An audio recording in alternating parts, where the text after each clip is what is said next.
अस्सलाम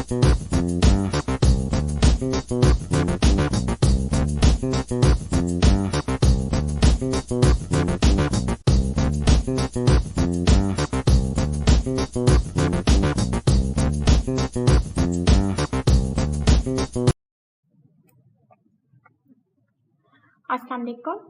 हमने पार्ट में पढ़ा था कि सेल मेम्ब्रेन किन किन कंपोनेंट से मिलकर बनी है, लाइक प्रोटीन हो गया, लिपिड्स हो गया, कार्बोहाइड्रेट्स हो गया, राइट। फिर उसके बाद हमने पढ़ा था कि जो ग्लाइकोकैलिक्स है यानी आपके कॉन्जुगेटेड मॉलिक्यूल्स जो कार्ब लाइक ग्लाइकोप्रोटीन्स और ग्लाइकोलिपिड्स हैं, इनके नेटवर्क को ग्लाइकोकैलिक्स कहते हैं। और फिर हमने इसकी फंक्शन के बारे में पढ़ा था कि ये सेल को डिहाइड्रेशन से बचाता है और इनफैक्ट सिग्नल्स के तौर पर भी काम करता है, यानी कि सेल की रिकग्निशन में इम्यून सिस्टम आपके सेल को रिकग्नाइज करता है इन ग्लाइकोकैलिक्स नेटवर्क की वजह से। वो इम्यून सिस्टम डिफ्रेंशिएट कर पाता है कि ये फॉरेन सेल है या आपके बॉडी का ही सेल है, राइट। सो अब हम जो है फंक्शन पढ़ेंगे लिपिड्स के। सो लिपिड्स के फंक्शन आप दो तरह के हम पढ़ेंगे, एक है फ्लूइडिटी में और एक है ट्रांसपोर्ट में। अब फ्लूइडिटी क्या होती है? आपको पता है कि आपकी जो सेल मेम्ब्रेन है ना ही वो ज़्यादा रिजिड होनी चाहिए और ना ही कम रिजिड होनी चाहिए, ना ही वो ज़्यादा मोबाइल होनी चाहिए यानी ज़्यादा मूवमेंट करनी चाहिए, ना ही कम, एक मेंटेन फॉर्म में है।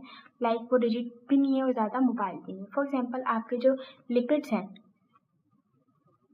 अब फ्लूइडिटी को मेंटेन कैसे करें, इसमें तीन फैक्टर्स आते हैं। आपके लिपिड्स पे तीन चीज़ें अफेक्ट करती हैं। सबसे पहले टेम्परेचर की बात कर लेते हैं, उसके बाद कोलेस्ट्रॉल एंड लास्ट वन आपके फैटी एसिड्स। आपको पता है फैटी एसिड जो है आपके फॉस्फोलिपिड टेल्स में प्रेजेंट है, राइट। सो जो टेम्परेचर है, जब भी टेम्परेचर इंक्रीज होगा देन आपको पता है जब भी टेम्परेचर इंक्रीज होता है चीज़ें एक्सपेंड करती हैं, एक दूसरे से दूर जाती हैं। तो जब भी टेम्परेचर इंक्रीज होगा तो आपके फॉस्फोलिपिड भी एक्सपेंड करके एक दूसरे से दूर जाएंगे और इस तरह आपकी फ्लूइडिटी इंक्रीज हो जाएगी। लेकिन अगर आपका टेम्परेचर डिक्रीज होगा तो जब भी टेम्परेचर डिक्रीज होता है तो चीज़ें एक्सपेंड नहीं करती बल्कि एक दूसरे के करीब आती है, राइट, क्लोजर आती हैं। तो तब आपकी फॉस्फोलिपिड्स एक दूसरे के साथ रिजिड फॉर्म में आ जाएंगे और आपकी फ्लूइडिटी डिक्रीज कर जाएगी और सेल मेम्ब्रेन रिजिड हो जाएगी। हम फिर बात करते हैं कोलेस्ट्रॉल की। आपको पता है, मैंने आपको बताया था कि आपके लिपिड बाइलेयर में कोलेस्ट्रॉल भी प्रेजेंट है। ये एज ए ग्लू भी काम कर रहे हैं एंड इनफैक्ट लाइक आपके फॉस्फोलिपिड्स को एक दूसरे के साथ स्टिक टुगेदर करते हैं। अगर तो आपके कोलेस्ट्रॉल का लेवल डाउन है देन आपके फॉस्फोलिपिड्स एक दूसरे से दूर जाएंगे और फ्लूइडिटी इंक्रीज होगी। लेकिन आपके कोलेस्ट्रॉल अगर प्रेजेंट है देन आपके फॉस्फोलिपिड्स जो हैं एक दूसरे के साथ स्टिक टुगेदर रहेंगे क्योंकि कोलेस्ट्रॉल एक दूसरे के साथ इनको स्टिक करके रखता है। तो आपकी फ्लूइडिटी डिक्रीज करेगी और आपकी सेल मेम्ब्रेन रिजिड हो जाएगी। फिर हम बात करते हैं फैटी एसिड्स की। अब फैटी एसिड्स आपको मैंने बताया था कि आपके फॉस्फोलिपिड्स में दो तरह के, एक सैचुरेटेड यानी जिनमें डबल बॉन्ड है और एक है अनसैचुरेटेड जिनमें डबल बॉन्ड है। डबल बॉन्ड की वजह से इनमें एक आपकी टेल में जो है एक तरह का बेंड आ जाता है। इसकी वजह से आपके फॉस्फोलिपिड में गैप इंक्रीज कर जाता है और आपकी फ्लूइडिटी इंक्रीज कर जाती है। अगर तो आपके फैटी एसिड में अनसैचुरेशन ज़्यादा होगी, अनसैचुरेटेड फैटी एसिड ज़्यादा होगी तो आपकी फ्लूइडिटी इंक्रीज करेगी। लेकिन अगर अनसैचुरेटेड फैटी एसिड कम है और सैचुरेटेड ज़्यादा है यानी सैचुरेशन ज़्यादा है तो आपकी सेल मेम्ब्रेन रिजिड फॉर्म में होगी क्योंकि आपके फॉस्फोलिपिड्स एक दूसरे के करीब आ जाएंगे। उसके बाद हम बात करते हैं ट्रांसपोर्ट की। आपको पता है कि आपके जो लिपिड्स हैं इनमें दो तरह की डिफ्यूजन हो रही हैं। एक है डिफ्यूजन अक्रॉस मेम्ब्रेन यानी कि आप बाहर से कोई मॉलिक्यूल्स आपके सेल मेम्ब्रेन से पास होकर अंदर आ रहा है या आपके सेल से कोई मॉलिक्यूल बाहर जा रहा है, ये होती है diffusion across the membrane, right. ज़्यादातर जितने भी आपकी लिपिड बाइलेयर आपको पता है कि जो आपके फॉस्फोलिपिड्स हेड हैं वो हाइड्रोफिलिक है यानी कि वाटर लविंग है। लेकिन जो आपको हाइड्रोफोबिक यानी कि आपके जो फॉस्फोलिपिड्स की टेल है जो फैटी एसिड से मिलकर बनी वो हाइड्रोफोबिक है, जो वाटर लविंग नहीं है, वाटर फीलिंग है, वाटर से दूर रहती है। तो इनसे गुजरने के लिए आपको इसी तरह की मॉलिक्यूल्स चाहिए जो कि लिपिड्स की फॉर्म में हो ज़्यादातर। स्मॉल मॉलिक्यूल्स हो जो इजीली पास थ्रू हो जाए आपकी लिपिड बाइलेयर से। देन आपके पास आते हैं नॉन पोलर, क्योंकि आपको पता है कि आपकी जो फोस्फोलिपिड्स की टेल है वो नॉन पोलर है, और हमें पता है किसी भी मॉलिक्यूल को लिपिड क्या कहते हैं लिपिड बाइलेयर से पास थ्रू होके अंदर या बाहर जाने के लिए उस सेल मेम्ब्रेन में डिफ्यूज होना पड़ेगा, डिसॉल्व होना पड़ेगा। तो आपको पता है कि लाइक डिसॉल्व्स लाइक, यानी कि लिपिड्स जो बाइलेयर है उन्हें लिपिड मॉलिक्यूल्स ही चाहिए होंगे, और वो छोटे चाहिए होंगे और स्पेसिफिकली नॉन पोलर चाहिए होंगे ताकि वो उसमें से पास थ्रू हो सके, स्पेसिफिकली इस पोर्शन से। सेकेंड हम बात करते हैं diffusion with in the membrane, यानी आपकी जो मेम्ब्रेन है ये इसी में डिफ्यूजन हो रही। सिंपली डिफ्यूजन होता है क्या, अगर हम बियोलॉजी के टर्म की फॉर्म में देखें तो डिफ्यूजन होता है कि movement of particles from higher concentration to lower concentration. ठीक है, डिफ्यूजन दोनों हो सकती है, लोअर से हायर भी हो सकती है, उसमें आपको फिर डिफरेंट डिफ्यूजन आती है, पैसिव भी आ जाती है, एक्टिव भी आ जाती है, एनर्जी का इस्तेमाल करना और डिफरेंट चीज़ें आ जाती हैं। लेकिन सिंपली अगर कैजुअल वे में आपको मैं डिफ्यूजन बोली ना, तो डिफ्यूजन का मतलब होता है बस मूवमेंट ऑफ पार्टिकल्स, किसी भी पार्टिकल का आप मूव करना। तो आपको पता है कि हम फोस्फोलिपिड्स को भी यहाँ पार्टिकल्स कह सकते हैं। तो आपकी अगर मेम्ब्रेन में जो फोस्फोलिपिड्स है यही अपनी जगह चेंज कर रहे हैं एक दूसरे के साथ, ये एक तरह से, या आपके जो आउटर मेम्ब्रेन में जो है लिपिड्स और ये आपकी जो इनर मेम्ब्रेन है इसके लिपिड्स, ये एक दूसरे के साथ जगह चेंज करें, देन जो है ये भी डिफ्यूजन है। और मैं आपको ये बताऊंगी आगे जाके प्रोटीन्स में कि ये क्यों ज़रूरी है। ओके, सिंपल सी आपको ये बात रखनी चाहिए कि जो आपकी मेम्ब्रेन है वो रिजिड फॉर्म में नहीं है, वो as a wave like movement में है, फ्लूइडिटी की फॉर्म में है, राइट। ना तो ज़्यादा उसमें रिजिड होना है, ना ही वो अपने स्ट्रक्चर को ज़्यादा एक्सपेंड कर सकती है, और आपके फोस्फोलिपिड्स एक दूसरे के साथ रीलोकेट हो रहे हैं, अपनी लोकेशन चेंज कर रहे हैं, इसलिए जो आपकी लिपिड बाइलेयर है इसमें से स्मॉल मॉलिक्यूल्स पास थ्रू हो जाते हैं, राइट, यानी कि अंदर से भी और बाहर से पास थ्रू हो जाते हैं डिसॉल्व करके। लेकिन अगर हम किसी बड़े मॉलिक्यूल की बात करें लाइक जैसे वाटर मॉलिक्यूल्स, तो वो इसमें से पास थ्रू नहीं हो पाते, उनके लिए हमें प्रोटीन्स चाहिए होते हैं, राइट। जैसे वाटर मॉलिक्यूल्स हो गए, ग्लूकोज मॉलिक्यूल्स हो गए, डिफरेंट मॉलिक्यूल्स, क्योंकि जो आपके लिपिड डिफ्यूजन करवा रहा है वो स्मॉल मॉलिक्यूल्स की करवा रहा है, जैसे गैसेज होगी, ऑक्सीजन होगी, कार्बन डाइऑक्साइड होगी, और आपके लिपिड मॉलिक्यूल्स हो गए लाइक स्टीरॉयड हार्मोन्स हो गए, वो भी लिपिड के बने होते हैं, राइट। सो इस तरह की चीज़ें आपका जो लिपिड की बाइलेयर है वो पास थ्रू करवा रही है। लेकिन जो बड़े मॉलिक्यूल्स है वो आपके प्रोटीन से पास थ्रू होंगे, किससे, आपकी प्रोटीन से पास थ्रू होंगे, प्रोटीन्स। अब हम बात करते हैं प्रोटीन्स का क्या फंक्शन। तो प्रोटीन्स आपका ट्रांसपोर्ट में भी रोल प्ले कर रहे हैं, रिसेप्टर्स में भी, एंजाइम्स में भी, सेल एडिशंस में भी, और सेल कम्युनिकेशन, सेल अटैचमेंट में भी। ट्रांसपोर्ट में मैंने आपको बताया कि आपके पास दो तरह के प्रोटीन्स है, एक है आपके पास इंटेग्रल प्रोटीन्स और एक है आपके पास पेरिफेरियल प्रोटीन्स। पेरिफेरियल जो आपकी मेम्ब्रेन में ये वाले प्रोटीन्स, और जो आपकी पूरी मेम्ब्रेन से पास थ्रू हो रहे हैं वो है आपके इंटेग्रल प्रोटीन्स। इंटेग्रल प्रोटीन्स के फिर आगे टाइप्स है carrier proteins, channel proteins, transmembrane proteins, ठीक है। तो ट्रांसपोर्ट में ये जो आपके इंटेग्रल प्रोटीन्स है, ये चीज़ें आपकी जो आपके बड़े मॉलिक्यूल्स हैं इनको बाहर लेके जा रहे हैं और बाहर से अंदर ला रहे हैं, एग्जैक्टली जैसे आपके वाटर मॉलिक्यूल हो गया, आपका ग्लूकोज मॉलिक्यूल हो गया, ओके। सो इनको लेके आ रहे हैं और इनको बाहर लेके जा रहे हैं, ओके।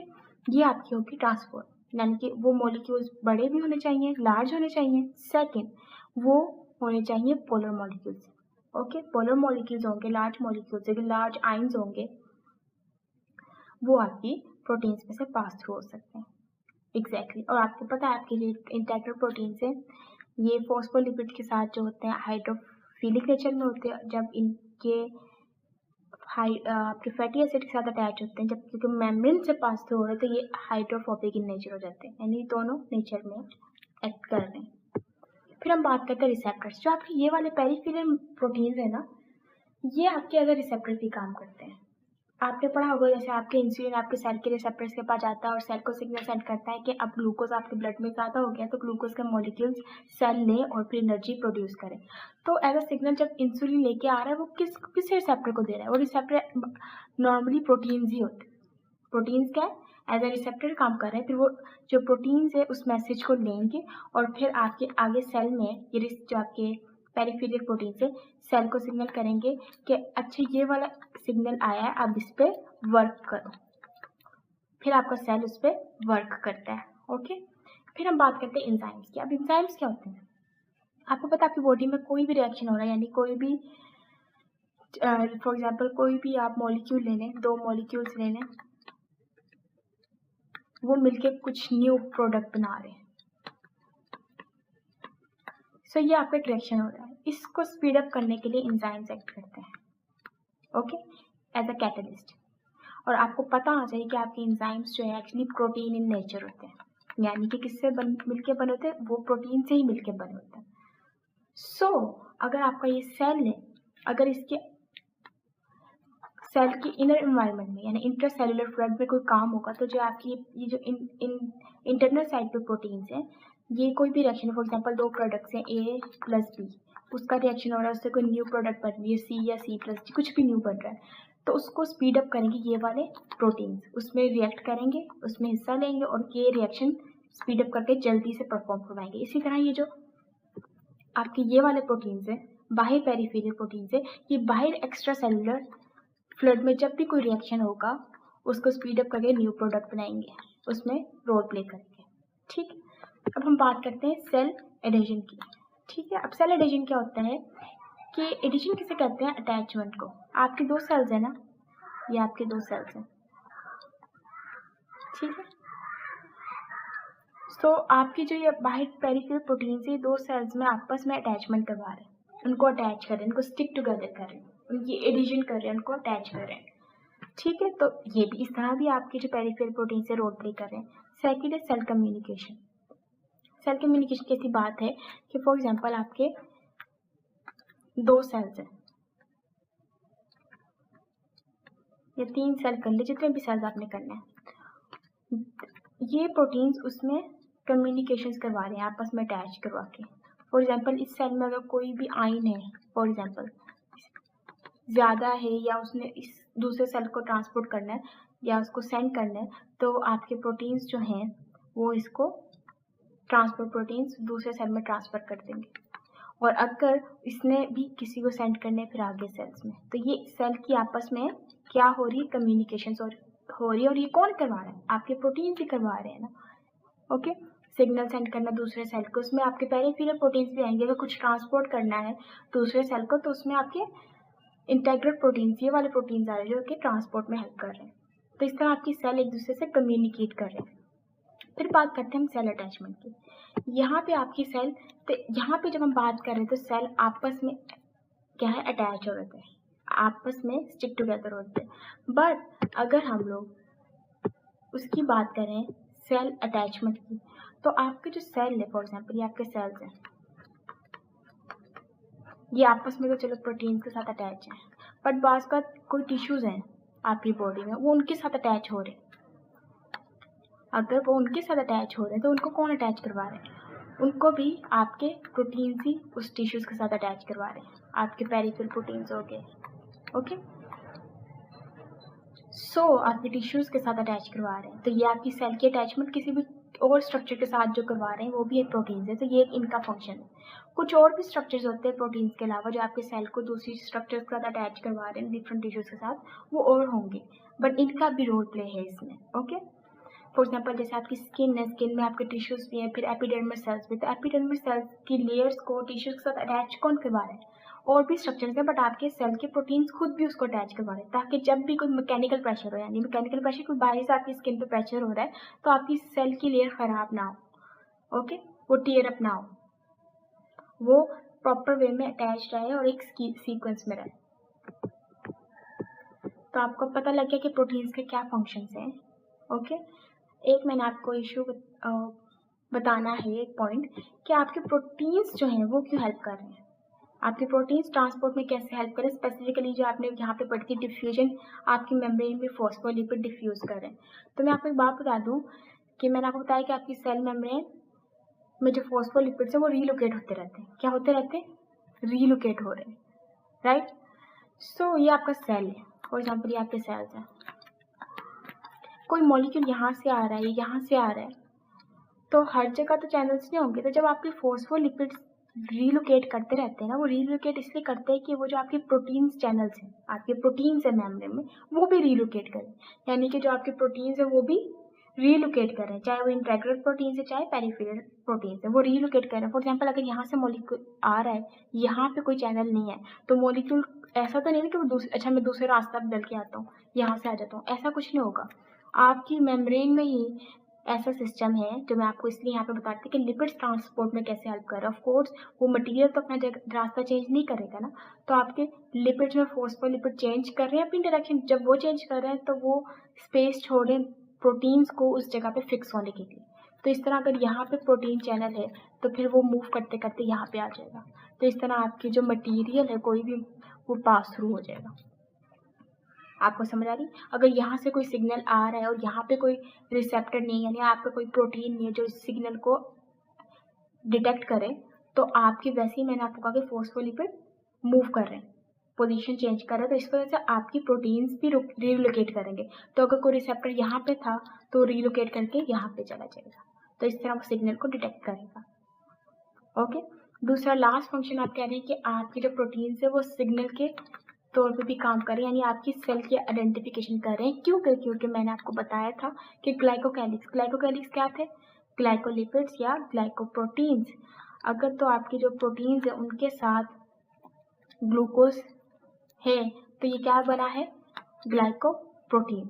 तो जब ये ग्लाइकोप्रोटीन सिग्नल दे रहा है कि मैं आपकी बॉडी का सेल हूँ, मैं कोई फॉरेन सेल नहीं हूँ, तो ऑफकोर्स इसमें प्रोटीन भी तो आ रहा है, प्रोटीन के बगैर तो वो काम नहीं कर रहा। तो इस तरह सिग्नल में भी आपके प्रोटीन हेल्प आउट कर रहा है सेल की आइडेंटिफिकेशन में। आज हमारा ये टॉपिक कवर हो गया, स्पेसिफिकली आपके कंपोनेंट्स का फंक्शन। अल्लाह हाफिज़।